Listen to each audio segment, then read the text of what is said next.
Welcome to Live, life inspired views for every day. My name is Chris Meyer, and I'm a curious soul. Long ago, I found a quote attributed to Teddy Roosevelt that resonated deeply with me. He said, "It is not given that one should live in undisturbed calm, mediocrity, or boredom. It is given that one should be an edge dweller." When I told my husband Donnie that my podcast today was going to be out on the edge a bit, he reminded me of this quote that I have used so many times over the years. Hmm, I'm going to be on the edge. Remember when I encouraged you to find a word of the year? My 95-year-old mom, who is challenged with memory loss, wanted to find her word. She is still so engaged in learning, even though what she reads, learns, or hears will stay with her for only a few moments or even seconds. So we talked about what her word might be. She has these amazingly wise moments yet, and she thought and then said, "I still want to stay informed." So, inform is her word of the year. I made a little poster of the word to put up by her chair where she sits every day in the home and under the loving care of my sister Frida. She's blazing the trail for us during these difficult times. We need to be like Mom and stay informed. My time to be informed is in the morning. I have a large assortment of resources on the front lines that inform me of the workings of our current administration and what I need to know. Daily, I read from a historian and professor, Heather Cox Richardson, a former United States attorney and distinguished law professor, Joyce Vance, an attorney, professor, and former Secretary of Labor, Robert Reich, and a few more. I want my sources vetted beyond my ninth grade civics and 12th grade government knowledge. And it takes me a while, and it is frightening to read all those things.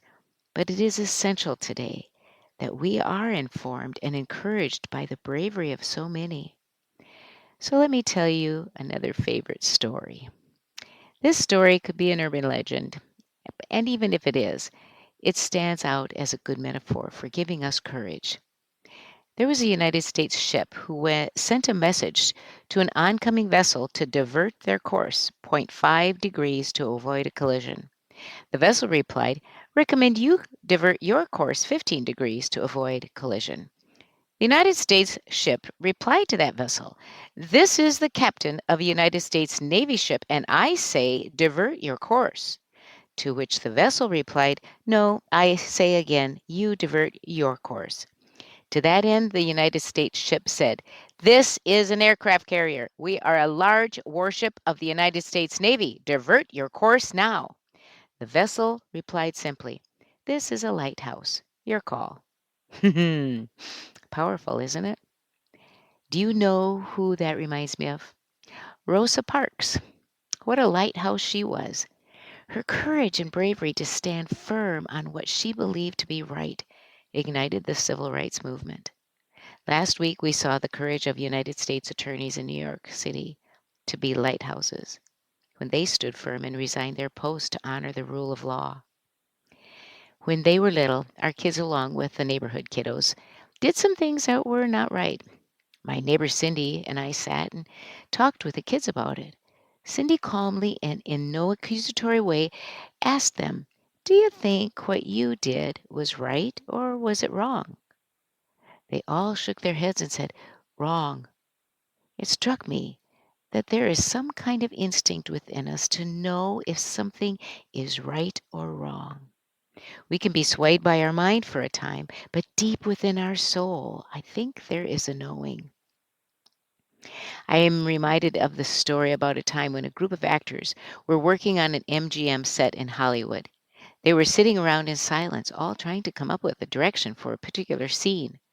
The CEO of MGM happened to walk by the set and asked why they were all just sitting there. They replied they didn't know how to proceed with the scene. The CEO sharply replied, "Don't just sit there, do something. Then things will begin to take shape." That story was originally shared with the intent to remind listeners that sometimes the way appears when we start, like Rosa Parks, like the New York attorneys. The way appears when we start. Are you a lighthouse? If you are anxious during these times, one antidote is to do something. Rosa Parks sat in resistance to what she knew was wrong. That was something, and it became a big thing. We can make a phone call or write an email to our congressman. That is something. That's being a lighthouse. Look for the lighthouses. The Anglo French definition of encourage is to give courage. What lighthouses can give you courage during these times of so much fear, worry, and unknown? I share my political concerns with you today because I needed to do something, as I have encouraged you to do in this podcast. Not all of you listening will agree with my direction of choosing what I believe to be right or wrong. You may have decided on another direction. But what I hope for all of us is that whichever direction we choose and what actions we choose to take, may we live as a lighthouse and stand firm for the love and compassion of humanity, the care for those marginalized by so many different factors, and be driven by love.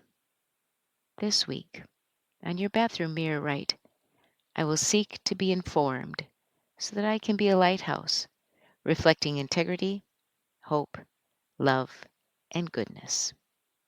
Join me next Monday for Live, Life Inspired Views for Every Day. I'm Chris Meyer, and I'm a curious soul.